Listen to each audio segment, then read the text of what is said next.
এই যেন এক বিস্ময়, চারদিকে শুধু সমুদ্র আর অসীম বালুকা বেলা। এটি পৃথিবীর সবচেয়ে দীর্ঘ সমুদ্র সৈকত, বাংলাদেশের কক্সবাজার। প্রকৃতি এখানে যেন নিজের সব সৌন্দর্য ঢেলে দিয়েছে।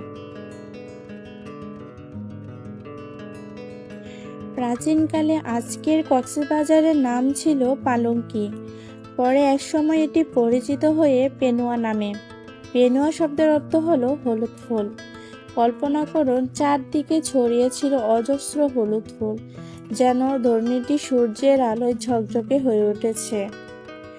1800 শতকের দিকে হিরাম কক্স নামের একজন ইস্ট ইন্ডিয়ান কোম্পানির কর্মকর্তা এখানে আসেন। তিনি খুব দয়ালু ছিলেন এবং স্থানীয় মানুষের সাহায্য করতেন। তিনি একটি বাজার প্রতিষ্ঠা করেন, যেখানে গ্রামবাসীরা নিরাপদে বাণিজ্য করতে পারত। মানুষ ধীরে ধীরে সেই বাজারকে বলতো কক্স সাহেবের বাজার বা কক্স মার্কেট। বছরের পর বছর ধরে সাধারণ কথায় কক্স মার্কেট হয়ে যায় কক্সবাজার। আর তাই আজও আমরা লিখি কক্সবাজার নামের। এই নামটি স্মরণ করিয়ে দেয় যে এটি মূলত কক্স সাহেবের বাজার। যখন আপনি কক্সবাজারের বাড়ির সৈকতে হাঁটবেন, তখন কল্পনা করুন সেই হলুদ ফুলের মাঠ, আর মনে করুন হিরাম কক্স, যিনি একসময় এই জায়গাটিকে বানিয়েছিলেন মানুষের জন্য বাণিজ্যের কেন্দ্র। হিরাম কক্সের আসল উদ্দেশ্য ছিল পর্যটক বা সৈকতের জন্য নয়, বরং স্থানীয় মানুষের কল্যাণ ও বাণিজ্য স্থাপন। তিনি ইস্ট ইন্ডিয়ার কোম্পানির কর্মকর্তা ছিলেন। তার মূল কাজ ছিল স্থানীয় মানুষের সহায়তা করা এবং আইন শৃঙ্খলা বজায় রাখা। সেই সময় কক্সবাজার এলাকার প্রাকৃতিক সৌন্দর্য হলেও পর্যটনের জন্য পরিচিতি ছিল না। বাজার স্থাপন করার মাধ্যমে তিনি চেয়েছিলেন গ্রামবাসীরা সহজে ও নিরাপদে বাণিজ্য করতে পারুক, যা থেকে পরে কক্সবাজার নামটি এসে। এই সৈকতের দৈর্ঘ্য প্রায় 120 কিলোমিটার। পৃথিবীর আর কোথাও এত দীর্ঘ সমুদ্র সৈকত নেই।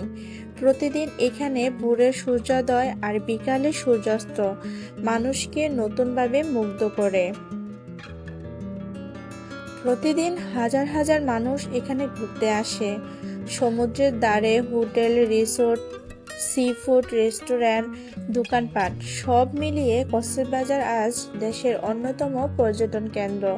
ভ্রমণকারীরা সমুদ্রের ধারে হাঁটে, নৌকায় চড়ে এবং সুবিনির কেনে। এখানে রাখান সম্প্রদায় বাস করে। তাদের নিজস্ব উৎসব, পোশাক আর খাবার আছে। সমুদ্রের মাছ ধরে জেলেরা জীবন চালায়। স্থানীয় মানুষ হাসি খুশি মুখে কক্সবাজারকে আরো সুন্দর করে তোলে।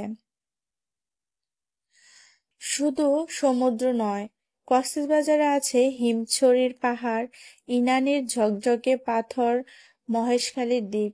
এখানে সামুদ্রিক কচ্ছপ ডিম পাড়তে আসে এবং সমুদ্রের ঢেউ আর প্রকৃতির বৈচিত্র্য একে রয়েছে অনন্য। তবে কক্সবাজারের সৌন্দর্য আজ হুমকির মুখে। প্লাস্টিক দূষণ, অতিরিক্ত পর্যটক আর সমুদ্র ভাঙন প্রতিনিয়ত পরিবেশের ক্ষতি করছে। প্রকৃতি রক্ষা করা না গেলে ভবিষ্যৎ প্রজন্ম হয়তো এই সৌন্দর্য উপভোগ করতে পারবে না। কক্সবাজার শুধু বাংলাদেশের নয়, এটি পৃথিবীর এক বিস্ময়। এই সৈকত আমাদের গর্ব, আমাদের পরিচয়।